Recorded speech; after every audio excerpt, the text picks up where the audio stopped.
Hi, my name is Jamie, JD for short, and I am a transgender man. I was assigned female at birth on May 4th, 2005, around like 11:55. Couldn't have waited 5 more minutes. I don't know why. I spent the first 6 years of my life as what my parents called their little girl, and I would always wear the dresses my mom gave me to wear to gatherings, and I would wear pink and play with dolls, but like not the normal way you'd play with dolls. Like I cut all their hair off. I called them Miley Cyrus Barbies because I just cut all their hair off. Don't know why. Um, and I would always play with like the male Barbies. I always preferred to play with Legos, Nerf guns, video games, and like even when I would play online with friends online, I would pose as a boy. Somewhere around my 7th or 8th birthday, I started to voice my discomfort. Sorry. Somewhere around my 7th or 8th birthday, I started to voice the discomfort with wearing dresses and like girly things. And I would like kick, scream, cry, like fight my mom just to avoid wearing dresses to the point where she just gave up. So I would wear flannels to family events, which was a huge sign, by the way. Um, if you get it, you get it. If you don't, that's okay. Um, but I would constantly pretend that I was a boy. I would tell people I was a boy at school. Don't know why they believed me. Um, and actually, in fourth grade, I had gotten in trouble for using the opposite bathroom of my assigned sex. I remember being like, why does it matter what bathroom I use? And this was, you know, me in elementary school. I was in fourth grade, fifth grade. And, I would get extremely defensive anytime I wore pink or would put my hair up. And I would try really hard to fit in with the boys. I only wanted to hang out with the boys in my class, aside from like one girl who was my best friend. And she used to live across the street from me. And, I talked to her about all this stuff. And she's like, "You're a badass." But, I would hang out with the boys. And of course, there was a boy down the street and another boy down the street the opposite way. And they were both kind of getting into trouble. And I was, well, getting into trouble with them because I wanted to fit in.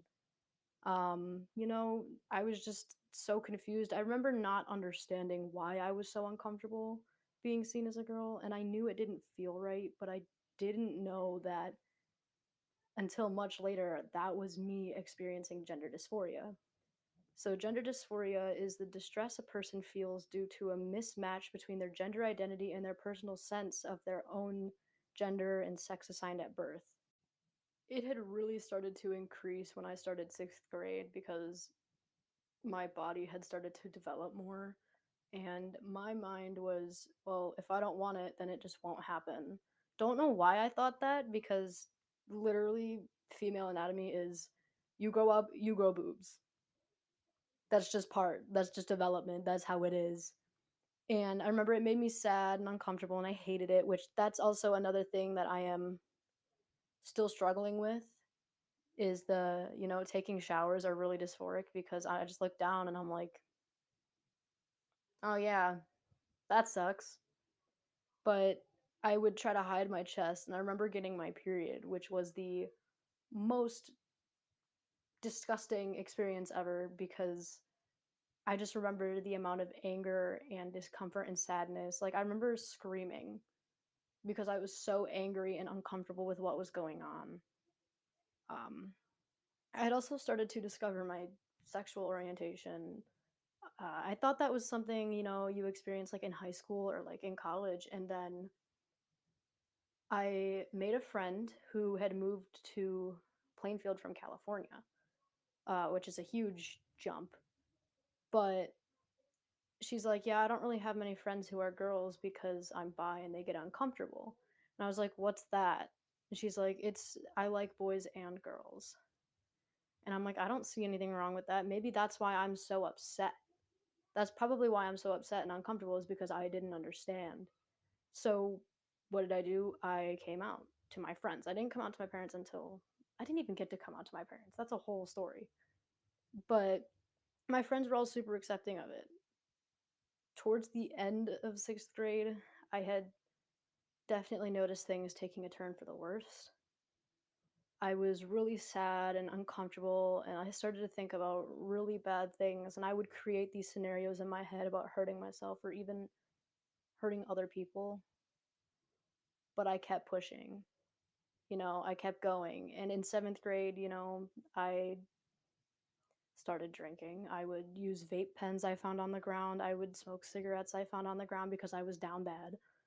Um, I would sneak out at night and just sit into trees and start carving things into the trees. I don't remember what I would carve, but I do remember sitting in a tree in my backyard and just, you know, um, I would lie to my parents a lot and lie to my friends a lot. Um, I thought it made me feel like cool or something. So one night, I had gotten out of the shower and I had started to write a song down on a piece of paper that I had just thought of in the shower. I was like, oh, that's a good idea. Let me write it down because I write music. Not good music, but I write music, and that was part of what was keeping me from feeling extreme amounts of discomfort. So I just remember sitting on my bed and writing when all of a sudden I started to feel this like intense amount of anger and pain mentally. And I just, my first instinct was to find a way to overpower that mental pain on the inside. And my response to that was to take the eraser and on my right hand, on the back of my right hand between my index finger and my thumb, right here on my right hand, I mean, my left hand, I took the eraser and just went nonstop until it left a really nasty, like, wound on my hand. I don't know what to call that. Um, it kind of felt like the guilt was relieved a little bit. There wasn't as much of a weight on my chest when I did that. And so I would continue to do that for the next 2, 3 years. In 8th grade, I was at rock bottom number two. I had been so sad and angry that I would do stupid shit without thinking. And my parents had just put the house on the market to move from Plainfield to Naperville. And I was really upset about it. And so I was like, just not thinking. And so I guess part of that was me putting alcohol in a metal water bottle and bringing it to school. So I did that, and my dumbass gets caught. Shouldn't have done it in the first place, but I got caught and I was suspended for 2 weeks. After that, things got a little bit better. I did cut my hair from like this length kind of to something like this. It was more of like the side shave thing. But it was such like a euphoric moment for me when I first did that. And then I came home and my dad told me, "You look like a boy, you're confusing people." So I didn't really know how to handle it. Over the summer between 8th grade and freshman year is my dad took my phone and went through it, which is how he found out I was gay. And he had yelled at me and he said, "You lied about something that I've known since you were a baby." And then later on in the car, he goes, "I personally just think you're too young to know." And I'm like, "Oh, okay." But, later on things got better. They are very supportive of that. It wasn't until I got into high school and did research that I discovered that maybe it wasn't that I was gay or confused or just uncomfortable. I was trans. And I realized that all the feelings I felt in elementary school and middle school, the gender dysphoria, was because I was not able to be who I was supposed to be, who I'm needing to be. So by the end of my freshman year, I had bought a binder and learned how to do like realistic facial hair with a mascara pen. And by my sophomore year, I had come out to my parents. I guess where I had made the mistake was thinking that because they were supportive of gay people, that they were going to also be supportive of me being not their daughter, but their son. I didn't think anything of that until I did it. And um, I thought they were supportive and I thought they'd be fine with it. They claimed to be supportive, but never really used my preferred name or my pronouns. And that's, I think part of it is I can't control it. I can't control what they do. I can't force them to do it, but it would be really nice. Um, at first, after they said they were supportive, I believed them. I kind of just went with it. I had a lot of patience because there is a mourning period where your mom carries you for 8, 9 months, and then you take that away and say, I'm something different. So I tried to have patience. I did. I really did try to have patience. But we had been in a drive-through. I was driving. My dad was in the passenger seat, and the lady asked for a name for the order. And before I could even say Jamie, he says my dead name. And I look at him and I'm like, dude, what the hell? And he's like, as long as you're living under my roof, you are insert dead name. And that's where I started to really notice the red flags more often.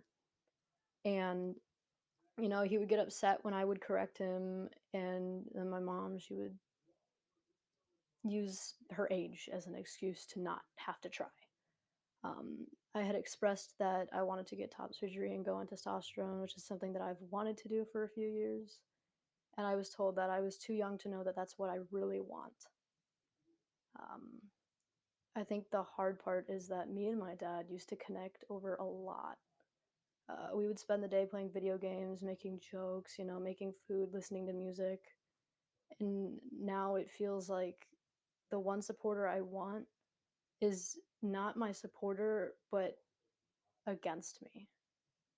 Um, we were really close, and then I came out and it really changed everything. And it's not like it's all his fault or all mine. I think we both pushed each other away after this specific conversation that we had. I said, I'm not gonna lie, I can't remember the last time you called me Jamie just to call me Jamie, only when my friends are there, and I say that with the most respect. He said, I don't care that you're gay, I don't care who you date, as long as they treat you right and if you hide stuff from us, we can't ever help you if you run into trouble, because trouble is going to come regardless whether if you like it or not. I said, I'm sorry. And he said, let me ask you a genuine question and really think about it before you answer. Why do you need me to call you the name that is not your name that was given? And I said, because my dead name is not me, I don't feel right when I'm called that. He says, you're wrong. The dead name is a concept created by a group of people who based that concept on a lie. You're literally lying to yourself. The name is not dead, it's your choice, and that's fine. It's called a preference. You prefer to be called Jamie, and that's absolutely okay, but is still very much who you are. Society has mixed your mind up, buddy. You can be both, but you're being manipulated to think that you have to be one or the other, and that's a lie. Because people have multiplicity. And he says, I bet you don't even know what that means. I said, and I need my parents to try and be as supportive as possible so that I feel loved, safe, and respected. Refusing to call me Jamie is not making me feel good and comfortable. I do know what it means. It means multiple or many or being many. Stop underestimating my knowledge just because I'm a kid. I'm smarter than you know. That low key hurts. He said, you literally do that to your mother and I all the time. He goes into a whole spiel about I'm David Wayne Compton Jr. If my dad's family call me Little David or David Wayne, it does not bother me, even though that's not my preference. And even though I'm David Vox Mullen today, I'm very much David Diaz, David Wayne, David Compton Jr., and David Vox Mullen. What you're failing to realize, and I don't know how because you're so smart, as you say, when people call you something that isn't your preference, as long as they're doing it out of love and not hate, you are the one who has to figure out how to cope with that, not them. And I understand that. If if your mother or I, who named you out of love, refer to you as such, it is out of love. And if you're taking it and if you're taking it as a negative, you are the one who is incorrect. If we called you fag or dyke, knowing it's a negative, hateful thing, there would be a completely difference of guilt and blame. My given name is a gift you gave to me when I was born. When you get a gift you don't like, you can return it. It's like clothes. And he says, but you've been manipulated into thinking that it's hate, and that's simply not true, no matter how sexy and dramatic that may feel. That's a political statement and not reality. It's called false comparison, and it's not a gift, it's a parental right. If you want to get political, now you're talking about people's rights. I said, I'm extremely uncomfortable right now, and I don't feel safe talking about this with you. It deeply hurts me because it feels like you aren't as educated as you say you are. I love you and respect you, and I am uncomfortable. I'm sorry, I don't feel comfortable talking about this. He goes, simply put, you cannot control others' actions. You can use words and try to manipulate others, but sometimes that works, but manipulated relationships always fall apart in the end. I'm sorry too. And he said, I'm afraid my child is being so manipulated into thinking that they're being injured by the sharing of honest ideals, that perhaps we may never be able to communicate until you realize that everybody is unique and special just the way they are. I worry that I've lost you to an ideology that is a design to control you and your thoughts, but sure, live your life, dude. I'm sorry that the very existence of my love for you somehow creates pain, which is not healthy. I have no way to help you get through that. That's a journey of self discovery that you will have to go on. But for the love of everything good in the world, stop acting like your parents don't accept you. If you were one of those kids who'd be kicked out of the house, sent to some crazy homophobic conversion camp, people actually do that shit to their kids. That's not us. We accept you and all of the normal and not normal things you do because we love you, so grow the hell up. I said, I'm uncomfortable having this conversation at the moment and I feel unsafe right now. I would be happy to discuss this later tonight when I'm home and in person. I don't like this passive aggressive toxic conversation and I'm sorry that you feel that way. I know I'm not being manipulated, I'm being myself. All due respect, this is something I live by, and my dumbass quoted fucking Mean Girls. I said, I don't need your opinion. I have plenty of opinions. Everybody has opinions, but it doesn't make them true. What's true is being me, and I'd rather be me than be with you. And I said, I love you and that will never change. You want to talk about educated, how educated I am? Okay, here we go. You saying you're feeling unsafe is not a reality. You are in absolutely no danger right now. You know it. But you saying that is textbook clinical and psychological manipulation. And either you've been programmed to feel that this conversation is somehow a danger to you, which is simply not true, or you're actually intentionally or unintentionally attempting to manipulate me, which simply will not work. Conversations that are difficult or not of the same opinion are not toxic. Toxic would be if we are actively trying to hurt each other. Not true. And I'm pretty sure you know I'm coming from a place of love, but but a person who has been successfully programmed to think a certain way would absolutely reject the notion that they could be mistaken. Considering the possibility that I'm wrong is what separates me right now from you. I'm so sure you're so sure that what you've learned from the biology you've chosen to consume your information from is 100% truth and no room for incorrectness, that you reject the possibility um, of you not having it all figured out. And I'm sorry. But the simple fact is that 2 plus 2 equals 4, no matter how much you want it to equal 5, is reality. Your parents don't hate you. Your parents don't discriminate against you. Your parents support the LGBTQ community, and your parents will stick beside you no matter how much you shit on us. That's part of the gig, so you're welcome for that one. I'm sorry that you can't see it because it doesn't fit nicely in the unrealistic box of what a loving parent should be that you have conjured up. This is the life that we are given. All I care about is that you grow up safe, smart, and have love in your life. And I said, I see you, I hear you, and I'm telling you, I'm uncomfortable having this conversation over the phone. I love you and I will see you later. I respect your opinions and I'm just going to have my own. He said, I'm sorry that this is difficult. And so I texted him after that the definition of gaslighting. Um, to manipulate by psychological means into questioning their own sanity. And I said, in case you were still wondering what that meant, not meant to be passive aggressive or start anything, it's just a genuine fact. And he goes, I really hope you're not accusing your father of gaslighting, because if that's the position you're going to take, we're done communicating. After that, we had stopped spending time together. We have not talked about that discussion since it happened. After that, um, you know, did admit that he didn't really understand and that he did want to know more, but every time I would try to explain, I would get shut down and he'd point out what he thought was wrong in these conversations. And It just occurred to me that he wasn't willing to listen, and at that time, I didn't understand that, so I would keep pushing because he would keep saying, "I don't understand." So I thought that was him, allowing me to tell him more. And, God bless her soul, after talking to the psychologist that is supplied to us at our school, she said, "This sounds like he's just not willing to listen." And that was exactly what it was. Um, he told me the reason he didn't like Jamie was because his ex was named Jamie, which isn't my fault.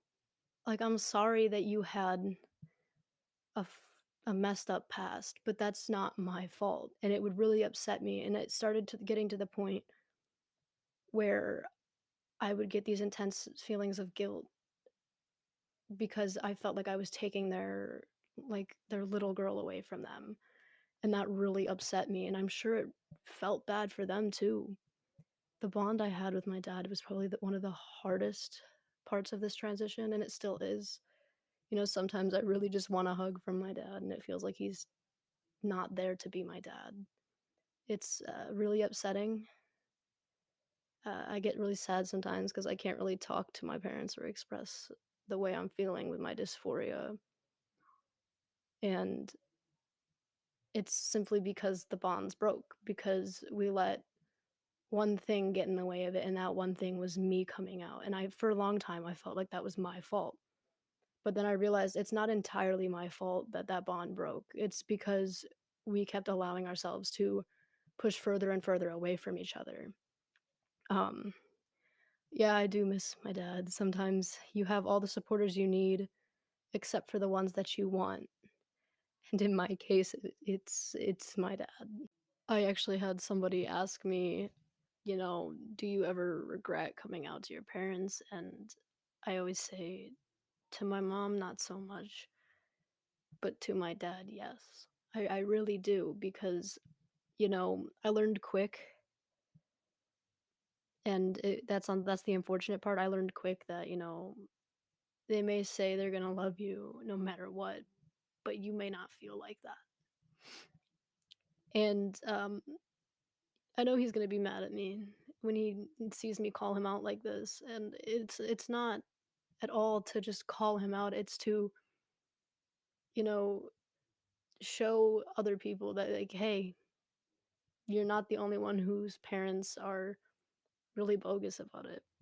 I hope for his sake that he doesn't see this, but I also hope that he kind of does because I miss him and I want to be able to say that I love my dad. I want to be able to say that, but it's hard sometimes.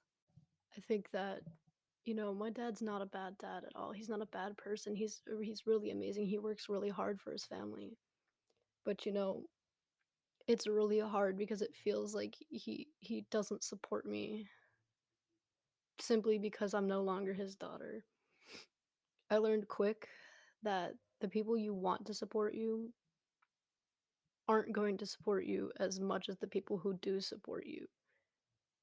And, you know, I realized that they wouldn't claim to accept me if they really accepted me and then not use my pronouns or not use my name. Sometimes I'll see these stories and they have these really amazing happy endings where they tell you that, oh, I went through all this stuff. I'm like a year on T and I'm doing great, but not mine. At least not yet. And I'm going to be honest, right now some of the things I'm struggling with the most is body dysphoria, a nicotine addiction, self-doubt, depression, and missing my dad. And sometimes that it really does make things harder. But, I wouldn't say that it's a happy story, but it's my story for now, and I'm okay with that. I have many years to grow and transition, and I mean, I'm only a junior in high school. I'm 16, and I plan to continue after high school in musical theater in London, all the way across the sea. I have a lot going for myself, and I know that, and that's why I'm gonna take things one day at a time. I'm sharing my story and my journey because not that I want to help those who don't get it understand, but because I want those in the trans community who are especially the younger ones going through the same things that I've gone through, to know that they aren't alone between the parent issues and the dysphoria and the not knowing who you are, but knowing who you're supposed to be.